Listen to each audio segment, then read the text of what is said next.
오늘은 수세권에 건물주 꿈을 실현시켜줄 경매 물건을 보러 왔습니다. 그리고 감정가가 25억 6천에서 2차까지 떨어져서 17억 9천만 원 정도에 되어 있습니다. 월세는 45만 원 정도는 충분히 받을 수 있을 걸로 보여집니다. 월세 한 1,000만 원 정도의 건물주가 되는 그런 물건이 되겠습니다.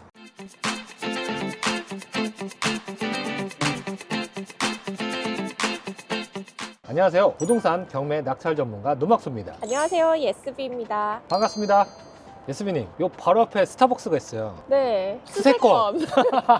오늘은 수세권에 건물주 꿈을 실현시켜줄 경매 물건을 보러 왔습니다. 지금 바로 뒤에 보이는 요 건물이 경매를 진행 중인 건데요. 물건기 한번 소개시켜 주시죠. 오늘 보러 온 물건은 2024 타경 7139로 경기도 용인시 기흥구 신갈동 64-4입니다. 숙박시설로 되어 있고 토지 면적은 54.75평으로 건물 면적 266평, 그리고 감정가가 25억 6천에서 2차까지 떨어져서 17억 9천만 원 정도에 되어 있습니다. 금액대만 봤을 때는 이거는 내 물건이 아니라고 생각하시겠지만 그래도 영상을 잘 보시면 이런 포인트로 내 돈을 적게 들여서 건물주 꿈을 실현시킬 수 있다는 거를 포인트를 꼭 잡아가시길 바라겠습니다. 이 물건 없는 것부터 봐야 되나요? 우선은 물건 종류가 우리가 생각하는 다가구 단독주택이 아니라 숙박시설로 돼 있죠. 네. 임대수익을 극대화하기 위해서 주차장법을 조금 회피하는 수단으로 이 숙박시설로 건축을 한 걸로 보여지고요. 실제로는 안에는 그냥 1.5룸, 우리가 생각하는 그런 원룸 형태로 이루어져 있다. 그래서 그런 형태로 해서 월세든 전세를 줄 수 있는 그런 물건으로 생각하시면 됩니다. 그러면 몇 세대가 있고 월세 얼마 받을 수 있어요? 우선 기본적으로 이게 주택으로 돼 있다라고 하면은 총 4개 층이 거의 맥스입니다. 왜냐하면 네. 주차장을 뺀 나머지 주택 부분이 3개 층을 넘어갈 수가 없거든요. 근데 여기는 총 9층으로 돼 있습니다. 그래서 숙박시설로 해서 높은 층까지 올라갈 수 있었던 거고, 지금 한 개 층마다 2층부터 8층까지 3개 세대씩 있습니다. 총 21개 세대에서 월세를 받을 수 있다. 그럼 월세 한 얼마 정도 받을 수 있어요?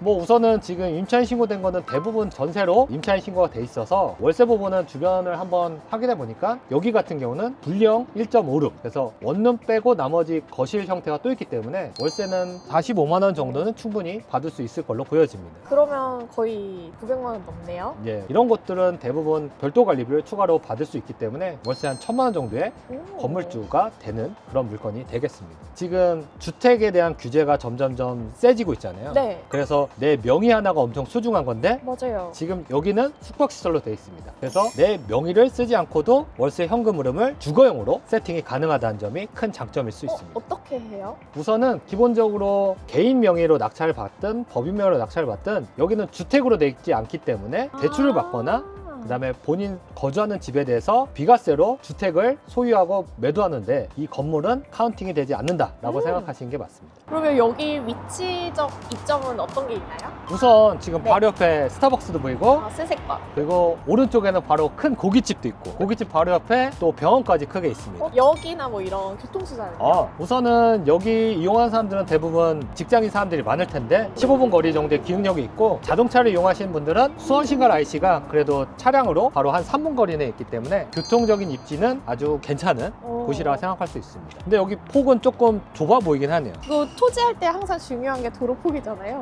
네, 여기는 네. 원래는 이 정도의 건물이 들어올 거면 6m 폭이 들어오는 게 맞을 텐데 네. 지금 눈대중으로 봤을 때는 한 4m 폭으로 보여지긴 합니다. 그래서 차량들이 양방향으로 주행하기는 약간 힘든 어려운.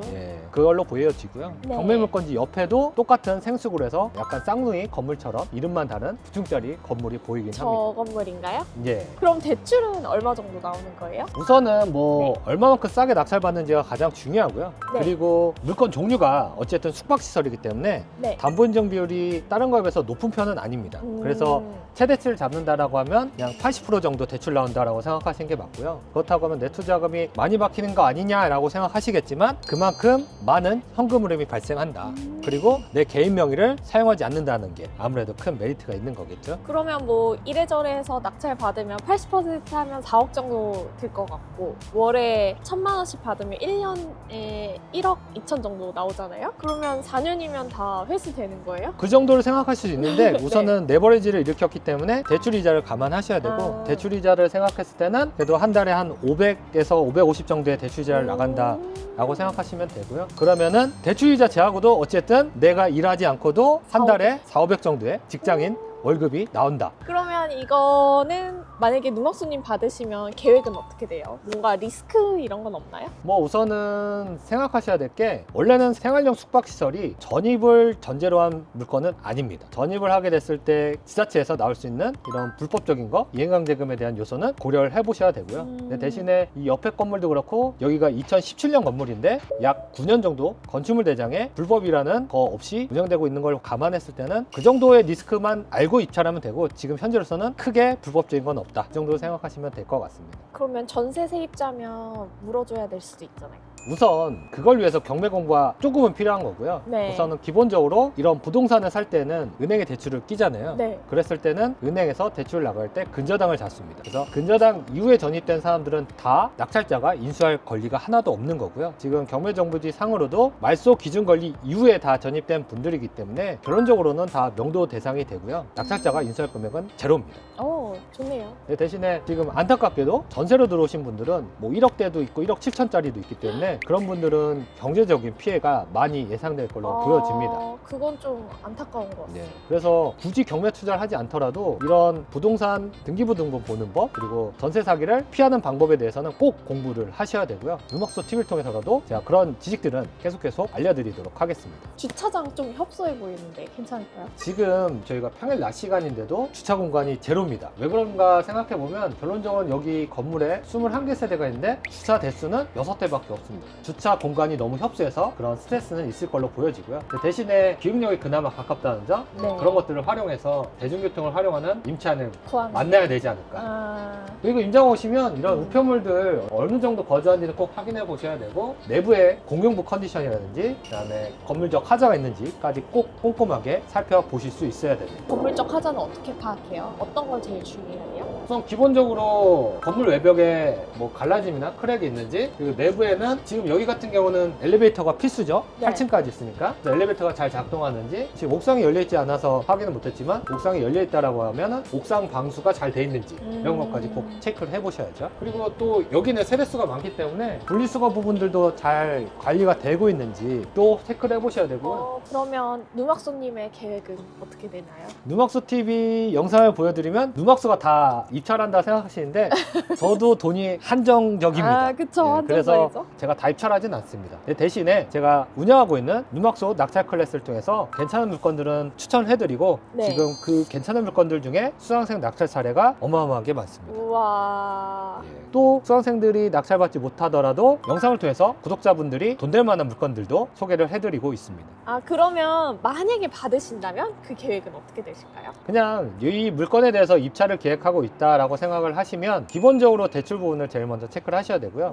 그리고 개인 명의 했을 때는 소득이 가장 중요합니다. 그리고 법인으로 했을 때도 법인의 소득이나 대표이사의 신용도를 꼭 체크해 보셔야 되고요. 어떻게 유찰되실 것 같나요? 아니면 낙찰될 것 같나요? 저는 유찰될 것 같다고 말씀드렸었는데 월세 현금으로 대한 그런 수요, 그런 건물주에 대한 꿈을 이루고 싶은 분들이 워낙 많기 때문에 이 정도 입지에 이 정도 건물이면 최저가 수준은 제가 봤을 때는 유찰보다는 낙찰 가능성이 더 높아 보이긴 합니다. 그럼 누막수님 예상 입찰가 말해주실 건가요? 이번에는 시원하게 한번 말씀드려 보겠습니다. 좋아요. 이번 최저가가 17억 9천인데 제가 만약 이걸 투자한다는 생각으로 입찰한다라고 하면 저는 앞자리는 무조건 2로 그래서 20억 정도는 입찰을 해야 어느 정도 낙찰 가능성이 있다라고 생각이 되긴 합니다. 20억에 만약에 입찰해서 낙찰받는다? 그럼 대출 80% 받으면 내투자금 4억이 들어갈 거고요. 그걸 맞춰서 대출자를 뺀 나머지 현금 흐름이 내 통장에 매달 꽂힌다. 어떻게 건물주의 꿈이 보이시나요? 네, 조금씩 보이는 것 같아요. 아마도 누막수TV 계속 촬영하시다 보면 나중에는 건물주가 꼭 되실 수 있을 겁니다. 좋아요. 그 날을 상상하면서 열심히 누막수TV 구독자분들 위해서 좋은 영상을 많이 찍어서 보여드리도록 하겠습니다. 오늘도 긴 영상 시청해주셔서 감사드리고요. 앞으로도 더 좋은 영상으로 찾아뵙도록 하겠습니다. 감사합니다. 저택 구할 부탁드려요.